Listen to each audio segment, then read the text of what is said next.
Intelligent Ramblings with your host, Bill Lofton. Co-hosted by Gary Glenn and William Howington with help from John Cohn.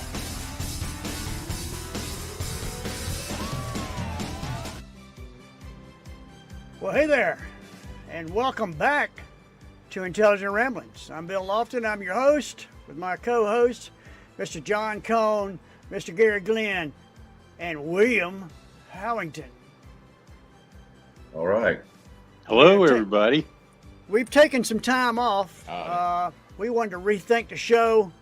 It's not that we had felt any fault in it, but the fact was that it seemed that whenever we would finish the show, we would feel worse than before the show.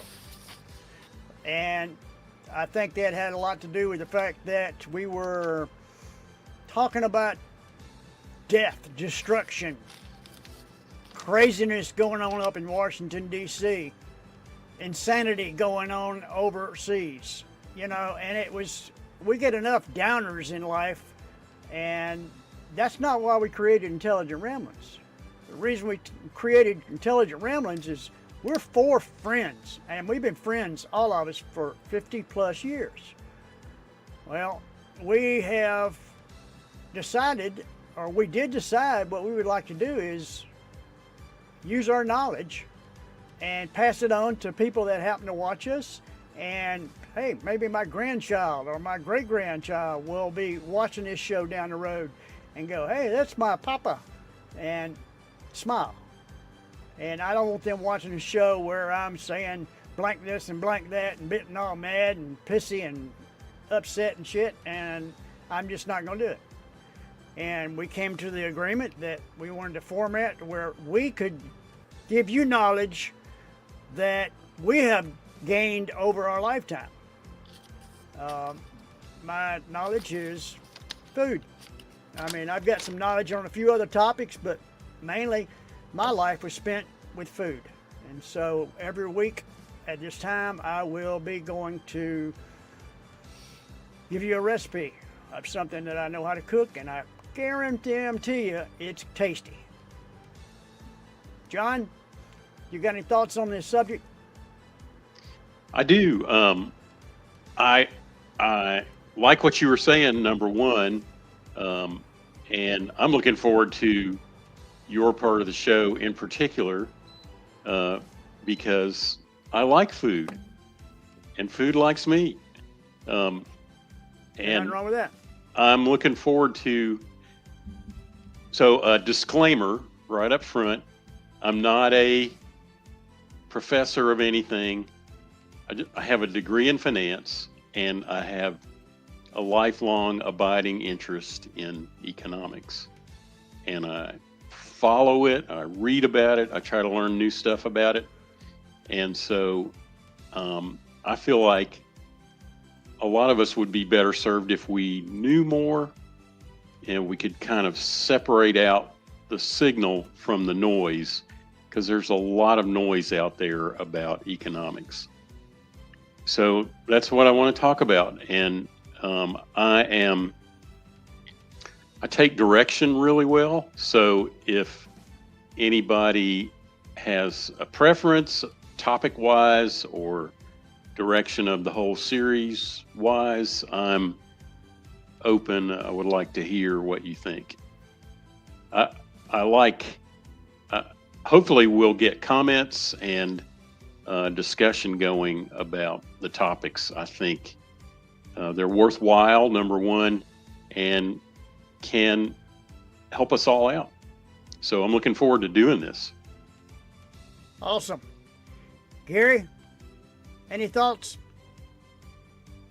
Well, you've asked me to do kind of a general commentary, and I have been a professor, at least an adjunct professor at one time, in journalism and campus radio station manager at WBCX at Brenau University. And I've been a coach off and on for a long time, since I helped start the Jefferson Youth Wrestling Program back in the 70s. And I think William was my successor at that particular instance. So you've asked me to say a few things. Some of the kind of the things that come on my mind and on my heart. I've been speaking on behalf of the United Methodist Church as a lay speaker for quite a few years now. In fact, got a number of things that are coming up in that way. And won't try to preach you a sermon, but I'll maybe give you a few things to think about, and maybe a few things that might solve some things maybe that's going on with you. And so that's about it for me. William? Well, I'm going to talk on sports, and since I was a little boy, pretty much my whole life, I've either been a player, a coach, an umpire, a referee, or something involved in sports. So hopefully I know a little bit of something. I may not, but I'll try. There's nothing wrong with that. Well, what I took away from what John said, I'll be doing recipes, and if you have any requests, feel free to chime in during the broadcast, or you can always go to our webcast at intelligentramblings.com, and there's a place that you can send us a message. And if you want to send a message to John, Gary, or William of anything about any topic, that's the best place to get a hold of us. Just through our website, intelligentramblings.com. All right, without any other, I will just go ahead and get started with our first episode of Cooking with Chef Bill. And by the way, I'm a certified chef de cuisine. So I'm not some guy that works at Winn-Dixie, wears one of the top hats. I'm an actual chef that's actually chefed before. Cooking with Chef Bill. Tonight's episode, tomato basil, the sauce for chicken parmesan. Okay, we're gonna start with a tomato. We're gonna cut the core out of it. Then we're going to turn it over with a nice sharp knife, slice an X. Be careful of that knife. Next, we're going to put it into some rapidly boiling water for about 45 seconds. And it will peel very easily.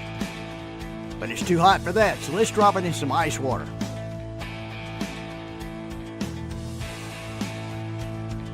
Now we have our tomatoes. We're going to do some mise en place, which is basically prep for the rest of it. First we're going to do is cut up some onions.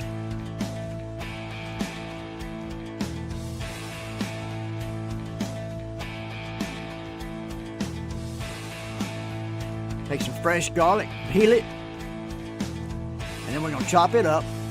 Then we're going to take some basil, take it off stalk, and slice it. Slicing is called a chiffonade if it's real thin. Now we're going to add our onions to a hot pot with oil. We're going to add our garlic, and we're going to put our tomatoes in there.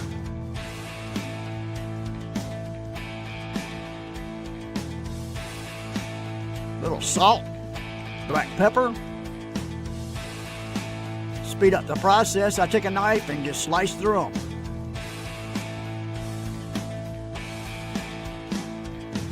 After about 45 minutes, we're going to add some tomato paste to it. After that cooks for about another 45 minutes, we're going to grind it up very fine.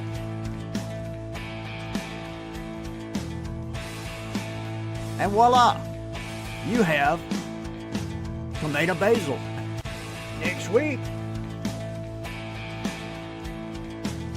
chicken parmesan, part 2, the chicken part.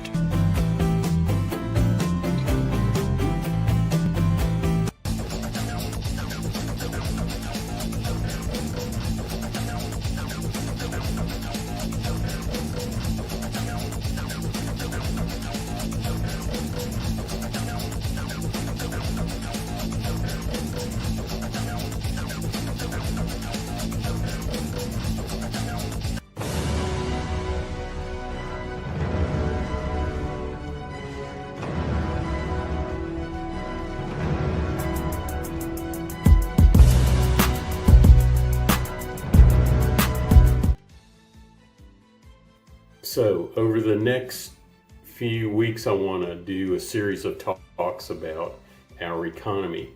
And I want to do it more in the form of a narrative or a talk, and do a lot less with numbers and acronyms, and do a lot more telling a story about our economy. And tonight I want to just nail down a definition of what our economy is. So if we're going to go about defining our economy, when we hear the term economics, we tend to think of an abstract field of study. Lots of numbers, formulas, models, data, statistics, tracking and forecasting. Don't think of it that way. Before the quantitative scientific study of economics took over, there was this concept of historic economics, a story or narrative of events in economies. This early branch of economics is essential to understanding our economy. If we learn about our economy as a history, a narrative, we'll understand it a lot better. When I say we're going to measure our economy, I mean you and I over the next few sessions together.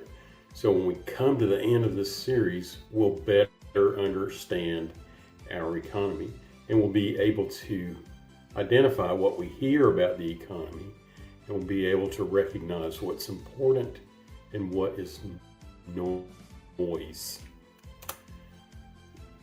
Economics doesn't exist in a vacuum. It's part of the world, working all the time against social and political background. We live in a political economy. The people that apply the science of economics to our lives are usually politicians, and they make good or bad, sometimes really bad, economic policy. So we have to understand economics to make decisions in our lives with reference to our political economy. Let's see if we can come up with a definition of our economy. If you ask ChatGPT to define our economy, it will give you an answer that includes several important moving parts in our economy, bundled up in a framework that is macroeconomics, more or less. All true, probably not very helpful. Here's what you will find from a Google search of macroeconomics. Macroeconomics is a study of how an entire economy functions, focusing on broad trends like national income, inflation, and unemployment. It analyzes how the entire countries and price levels of the economy interact. Here's a definition of our economy. Our economy is a working, growing system of businesses, governments, people in capital letters, income, and wealth. People in the economy are the primary drivers of when they spend, the economy grows. Businesses and governments are also important drivers of growth. Business and the government employ people strike out on them to build businesses, often create entire new industries. The economy is very dynamic. Our economy is very dynamic. It's important to measure and understand it so we can then predict how the economy is likely to impact our lives. There are some fundamental ways we measure our economy. Number one, total output, or gross domestic product. Number two, employment. Number three, government policy. Number four, inflation. And number five, growth. And these five measures that are pretty simple, easily referenced, can help you understand day to day what's happening in our economy, in our political economy, that's affecting our lives directly.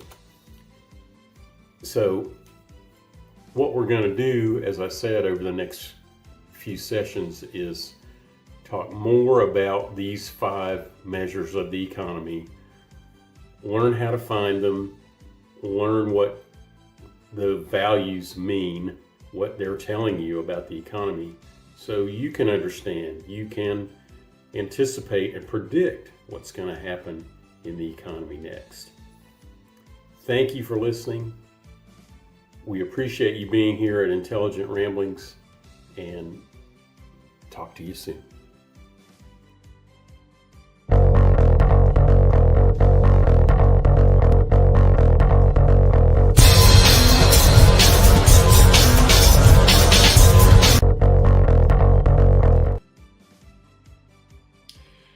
Well, I guess it's my turn now. Thank you, Bill, and thank you, John. You're dealing with some experts here that kind of know what they're talking about. So I hope I fit into that category.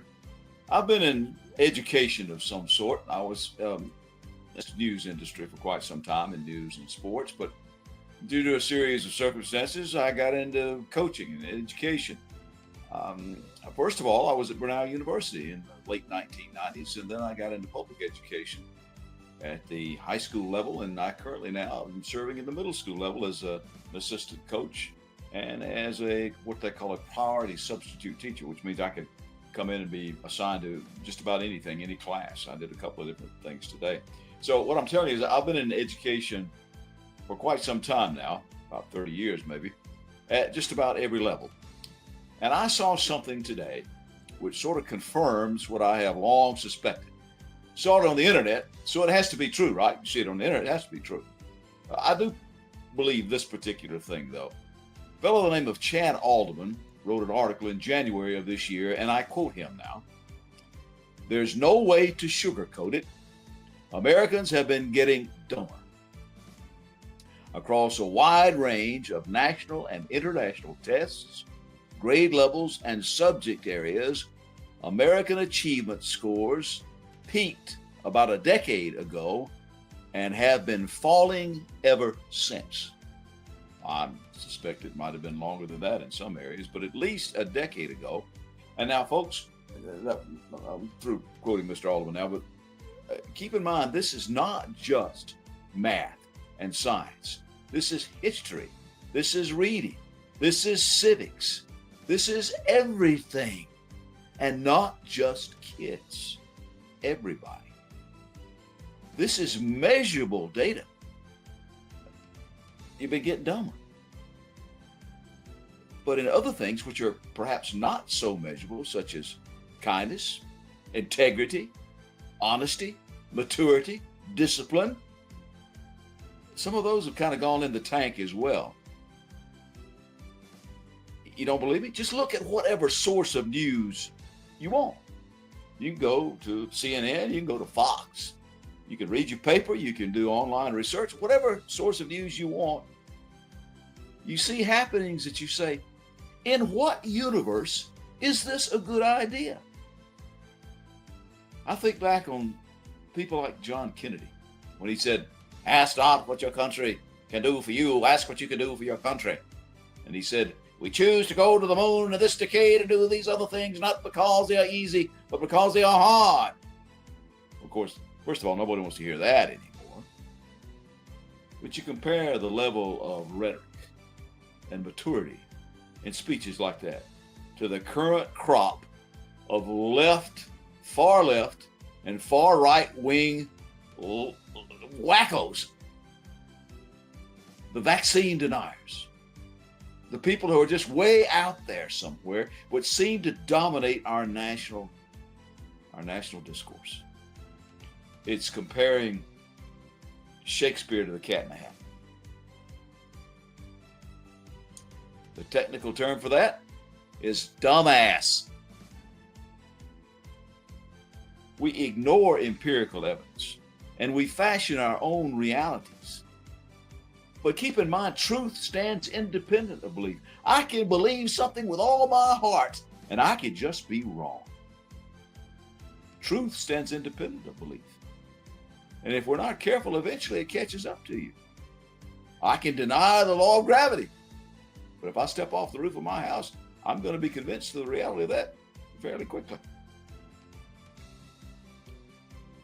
We've promoted people beyond the Peter principle. And you know what the Peter principle is, don't you? It says that people tend to rise to the level of their incompetency. Well, we've promoted people beyond the level of their incompetency. From 1969 to 1972, we sent men back and forth to the moon. But we haven't been back. With all of our fancy cell phones and bells and whistles that came largely as a result of our exploring space, we haven't been back. Now, there are plans to go back, but we haven't done it yet. But you know what we have had? Because we promoted people beyond their level of incompetence, we have had things blow up.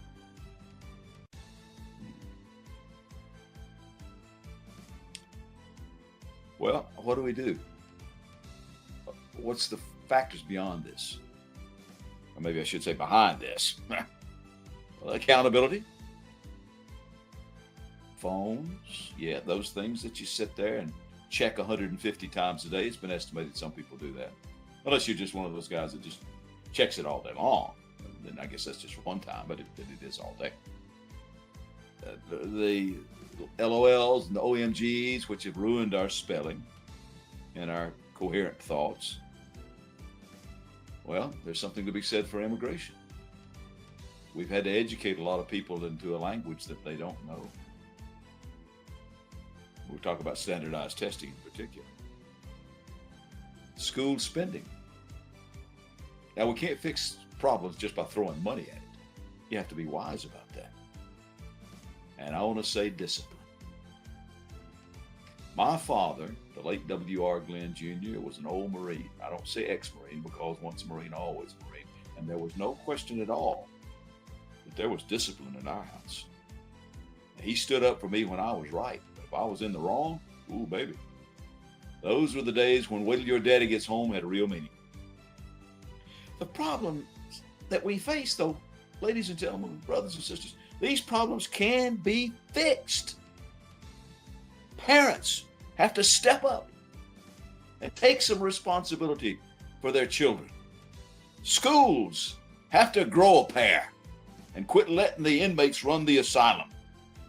They got to make people accountable for their actions or lack thereof and face consequences for their actions or lack thereof. We can't just bump people along and promote them when they don't deserve it. If I had my way about it, if you couldn't do 7th grade work, you wouldn't get out of the 7th grade until you were 35. When you insist on excellence, you just might get close to it. But if we cater to mediocrity, you're just going to be awful. Biblically, we have sown the wind and we have reaped the whirlwind. Or to quote that great existential philosopher Pogo the Possum, we have met the enemy and he is us. We have met the enemy and he is us. We can fix it. Just got to want to. Thank you. That's my time.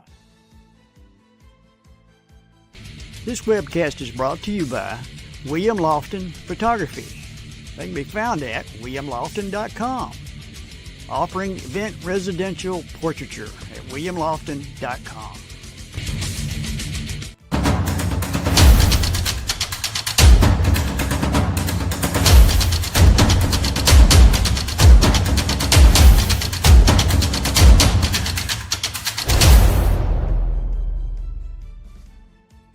Well, this is sports, and I'm talking tonight on how to play baseball at any level.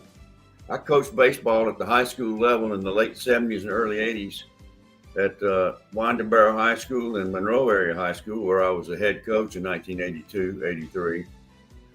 And one of the things you have to do to play baseball is you have to hit it and put it in play. Now, it's said that hitting a baseball is the hardest thing to do in sports. That's arguably true. And we constantly tried to get the players to hit the ball. Now, this is true in baseball or softball. So if you're a coach of little league or high school or major leagues for that matter, you've got to teach the players how to hit the ball and put it in play. That's one of the main things in the sport.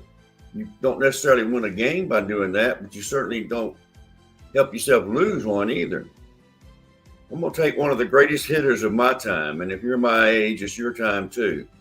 Tony Gwynn, whether you heard of him or not, played 20 years all with the San Diego Padres.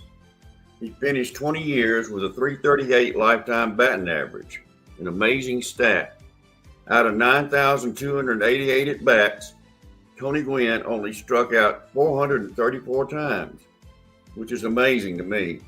To put that in perspective, he could play 2 more years, 1,000 at-bats, and strike out every single time and still have a lifetime average of over 305. The reason he batted so high was he put the ball in play. He didn't hit that many home runs. He only hit 100 and something home runs, but he put the ball out there in the infield and outfield. And you never know what's going to happen if you put the ball in play. Take somebody who's playing now, Freddie Freeman, who played 12 years with the Atlanta Braves and 4 years with the Los Angeles Dodgers. Freeman, in his 16 years, has batted a 300, even 300, which is pretty daggum good. Probably get him in the Hall of Fame. But he struck out 1,651 times. That's 4 times as many times as Tony Gwynn struck out in 20 years. Think about that. Struck out 1,651 times in 16 years. That's 100 a year. Also take the Atlanta Braves, Austin Riley. Riley's played 7 years. He's still a young guy. He's had 2,873 at-bats, but he's had 830 strikeouts, which is unreal when you think about it. That's twice as many as Gwynn, but he's only played 7 years. He has a batting average of 273, which is not too shabby. Imagine what he would do if Freeman and Riley put the ball in play some more. Riley, especially, he probably bat 300, but he strikes out too many times. As a hitting coach, that's one of the things you need to work on. At least when you get 2 strikes, swing at the ball if it's anywhere near the strike zone and try to make contact. You never know what's going to happen if you put the ball out there in the infield or outfield. They could drop it, they could miss it. It may get through a hole somewhere. You just never know. Take yesterday, for example, the Braves playing the Cincinnati Reds. Cincinnati Reds' Tyler Stevenson struck out 5 times. 5 times in one game. That's unheard of. Well, I guess it's unheard of because it happens all the time nowadays. But my goodness, if you have a little league team and all your players strike out 5 times, you're not going to do too well. And whether we're talking about baseball or softball, the key is to put the ball in play. I don't know how you work on it necessarily other than get up there and actually bat. Tell them they got 2 strikes on them and they got to hit the ball. But that's up to you to figure out the best way to do it. I always told them they had that 2 strikes, get the ball somewhere and see if you can't put it in play. If you got no strikes on you, swing at the ball if it's right there at the belt and you have a better chance of hitting it. If it's anywhere else, let it go. You want to swing at it where you got your power and your natural stroke. You want to swing at a high one or a low one, somewhere right in the middle. Speaking of the Braves, right now, after an 0-7 start to the season, they're 17-18. 5.5 games out of first behind the New York Mets and 3 games behind the Philadelphia Phillies in second. But it's a long way to go. The Braves are hoping to get back Spencer Strider here in about a week or so, who's a great pitcher. Hopefully keep the other team from getting any hits. And Ronald Acuna, who does hit the ball pretty well, he should be back sometime by All-Star break. But again, the key to baseball and softball is hitting the ball. Put the ball in play. Don't stand there and take strike 3 right down the middle. Swing at the ball and hit it. Well, that's my opinion on the night for sports. Hopefully you got one similar. Good night.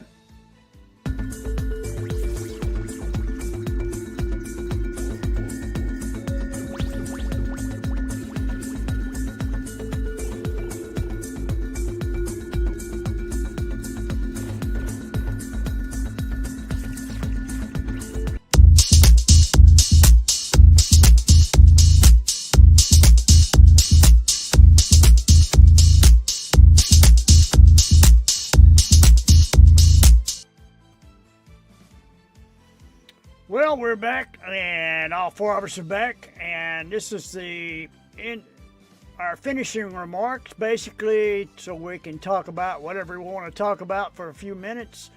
I wanted to bring something up. I'm drinking water here, which is really good for you, water, and I have found something that I really like, and I never heard of 2 months ago, 3 months ago. Maybe 4 months ago. I don't know. Anyway, wasn't that long ago. It's called a Myers Lemon. M-Y-E-R-S, lemon. Now, you can't find it at Walmart because they're going to give you the cheapest fruit they can come up with that sells the most. But if you go somewhere like Ingles or Kroger or, a little bit more of an upscale shopping adventure, they will probably have Myers lemons. Now, this lemon tastes like a cross between an orange and a lemon. It's a totally different flavor. And when I'm drinking water of any kind, I always throw a lemon in the bottom of it. I don't know if you can see it. It's in there. See that lemon in there? Anyway, it really flavors up your water. I drink a lot of water because I'm trying to keep my belly at a respectable proportion. And also, I want to let everybody know that I just successfully completed my first initial hike on the Benton McKay Trail. I'm an avid hiker. It was 15 and a half miles. Ooh. And I'm going to tell you what, it took us 9 hours and we took a 30-minute lunch break. And I'm going to tell you what, there's nothing like the sense of accomplishment when you can say, I'm 68 years old and I did a 15 and a half mile hike in the mountains. And I ain't talking about no flat either, like going around a lake 30 times and calling it a 15-mile hike. I'm talking about up and down and around and all that kind of stuff, digging through trees, I mean, it was interesting and it was an accomplishment. And I smoked cigarettes for 30 years, and I don't smoke anymore. I will have to admit I do vape, but it makes a significant difference. If I smoke a cigarette a week before I go on a hike, it tells on me. I can feel it. It's amazing. And that's my rant for the finishing tonight. Anybody else? Yeah, I got a couple things really quick, Bill. Congratulations on your hiking accomplishment. I saw the pictures on Facebook, and it looked like a great group to hike with. We do have a real tight group. I got a question about your recipe. I noticed that the garlic that you put in the recipe was chopped up, but not crushed or diced. No, I don't like doing it. You lose flavor from the garlic when you chop. When you crush it, it bruises it like you bruise a fruit. I never mash it. I'll chop it up, but like with that recipe, all I did was basically cut it in half. There's a vein that goes up in the middle, and you'll be able to see it better if you leave your garlic sitting in the window too long and it starts having a green stem come out of it. Yeah. Okay, if you slice the garlic in half, you will be able to see lengthwise in half. You will be able to see that stem before it turns green. You want to take that stem out with the tip of your knife, take it in there and just barely pop it out, and you'll see it. It's the length of the garlic and it'll have it on both sides. And I do that on all of it because that gives it more of a, it changes the flavor from a sweet garlic to kind of a, just gives it an off taste. So you don't want that in there as well, but most people aren't going to notice it or know about it. So if you don't want to do that, don't do it. All Like, right, thank you. I just cut it in half. I didn't, for that recipe, I just cut it in half because it takes a real long time. And it probably in the recipe, you would want the onions and the garlic to cook a little bit longer for Yeah. like 3 to 4 minutes till it starts getting just a tinge of brown on the onions. Do your onions first. Get those going really good. Then add your garlic. Let that go real good. And then start adding your tomatoes. The reason I did it like that was faster is that when I did that recipe, I was making it for a 3-minute format, so I had to do things fast. But if I was doing it for myself, yes, I would cook the onions and garlic, the onions for about 3 to 4 minutes, and then add garlic, cook another 3 or 4 minutes, then add your tomatoes. That'll give it a deeper and sweeter flavor. Awesome. I Gary? suppose, William, got anything else to I say? suppose we ought to mention the fact that the Pope died last week, and all the cardinals are in Vatican City trying to elect a new one. I don't know whether or not the conclave came up with one today or not. It's already nightfall over there. Black smoke today. It's, Black smoke. it's about 2:30 in the morning over there now, so they'll get Yeah, after so it again. they're not meeting. How many cardinals are there, Gary? 200, 400 and something? Well, there's a lot of cardinals around the world, but the ones that are voting now, first of all, you have to be under the age of 80. And that sounds kind of funny, but there's a lot of them that are very long lived. And the ones that are voting now is 133. And they are 133. sealed. They are sealed inside. They are away from the world. They don't have phones. They don't have internet. They don't have access to any electronics. And they will stay with each other until they decide this thing.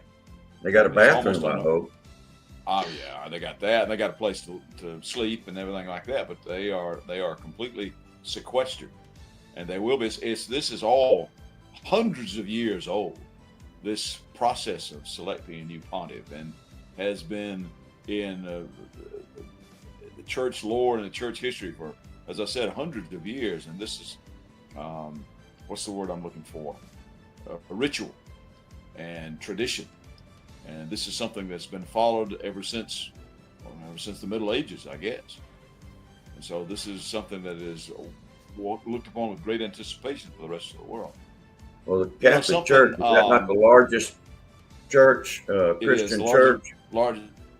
It is, and still the largest. And so people from all over the world. And these cardinals, by the way, 80% of them were appointed by Francis, and they've come from all over the world. But that is not necessarily somebody. It's not necessarily something that they're all going to strive for. Somebody just like Francis, because he was very, very popular. He was called the People's Pope, and I think that was accurate. But he wasn't as popular with some people as he was with others.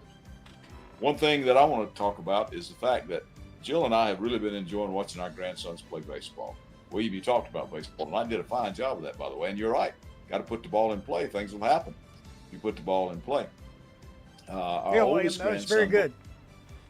Our oldest grandson, Blake, just hit his first grand slam home run of his career the other day. They've got a thing now that they stream live called Game Changer. And in that particular video clip, you can hear Grandpa yelling for that ball.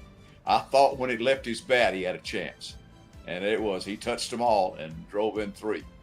Oh, 4 that's so RBI great. That's with awesome. one swing. Nothing quite like it. And then the other day they were pitching because both Blake and Logan pitch. Well, they bring Logan in, and his team is down 5-0. He pitches 2 innings of scoreless relief, struck out 5, including striking out the side in one thing, and they came back and won that game. And at the same time, his brother was striking out 5 somewhere, an hour and a half away. I'm telling you, nothing like watching it when you got a dog in the fight, baby. Nothing like it. Well, we appreciate you being here, for anybody that is here, and you can watch the whole broadcast again on YouTube. Like I said, if you have any questions or whatevers, you can go to our website at intelligentramblings.com and send us a message there and tell us what you liked and what you didn't like. It's, like I said, this is new. There's a few misses here, there, but we're going to fix it all, and we'll be back with you next Wednesday on Intelligent Ramblings. Have a Good good night. night. Right. Good night, Right. everybody.